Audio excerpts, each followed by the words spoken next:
Eu vou apresentar aqui o Daniel Matos, que é economista, perito judicial, especialista em direito tributário, para ter uma palavrinha com ele aqui importante sobre umas questões da nossa economia. Eu vou fazer esses parênteses, a gente conversa aqui com o Daniel e a gente já volta em seguida, viu, Delfino, para a gente falar um pouco mais sobre o festival lá pelas ruas do Brooklyn. Daniel É Matos, boa agenda, tarde.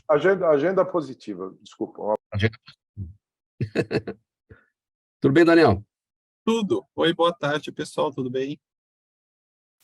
Seja bem-vindo, Daniel. Bom, é o seguinte, agenda positiva da nossa economia, vamos pensar nisso, né?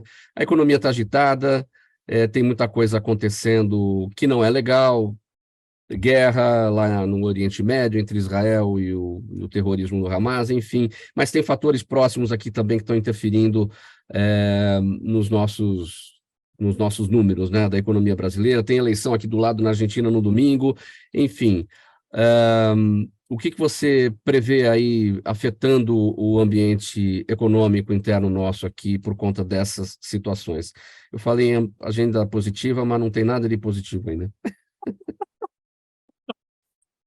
Então, é que assim, infelizmente o país, a Argentina, né, ele enfrenta alguns problemas, que um deles é a inflação, né, que no último ano chegou a 60%, é um nível muito elevado, e no Brasil, apesar da piora após a pandemia, nós chegamos a uma inflação de quase 7%, né, o que, de uma certa forma, é elevado, mas não se compara, lógico, ao nível que o país enfrentou. Isso por quê? Porque ele teve um aumento elevado de déficit fiscal de 3% do PIB. Isso é muita coisa, o que acaba pressionando muito o valor da moeda e reflete muito no câmbio, nas trocas entre a moeda argentina, o peso, e o dólar americano.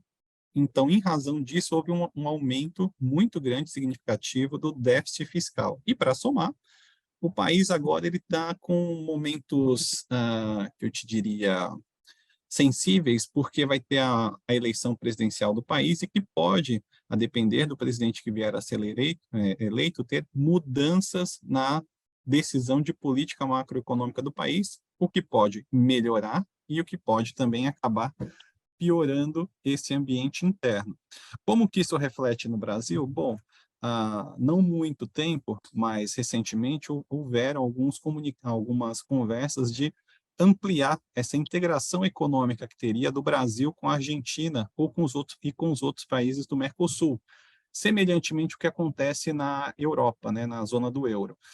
Isso na economia, isso é chamado como integração econômica, ou seja, todos os países têm uma economia compartilhada e você acaba tendo, para facilitar as trocas entre os países, você acaba tendo um compartilhamento de alguns aspectos, entre eles inflação, taxa de juros.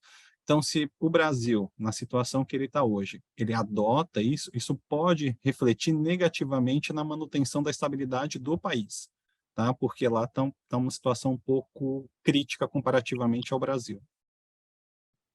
Agora, um outro ponto que você tem aí para avaliar, aumento de trabalho em condição análoga à escravidão aqui no Brasil, isso tem aumentado. Quais são os impactos, Daniel?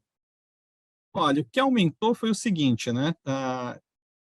Antes da pandemia, havia um investimento público direcionado para esse tipo de política, tá? Para combater essas condições, trabalhos em condições análogas à escravidão. O que acontece com o advento da pandemia, o governo ele centrou os recursos no combate à pandemia e a temas afins. O que acontece é que a gente acaba vendo que no ano de 2001, 2021 para 2022, há um aumento de 106% em trabalhos nessas condições.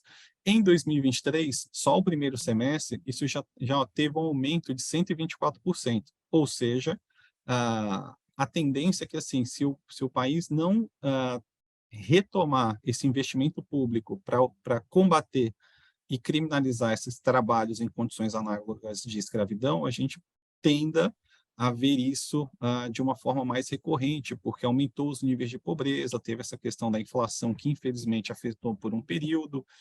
É um fato muito triste, mas o ponto é que se o país optar por retomar o investimento público, acredita-se que no médio prazo isso tenda a reduzir ou até mesmo voltar para níveis anteriores.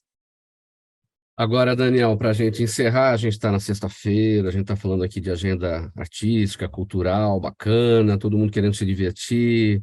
Juntando tudo isso que você falou, botando no liquidificador, qual é o positivo que sai daí? O positivo, o positivo que a cultura é um grande fator positivo que a gente tem no Brasil, né? Eu amo todo tipo de exposição cultural e fico muito feliz de participar da mesa com os colegas. Bora ouvir música boa e para todo mundo aproveitar esse happy hour da sexta, que logo chega.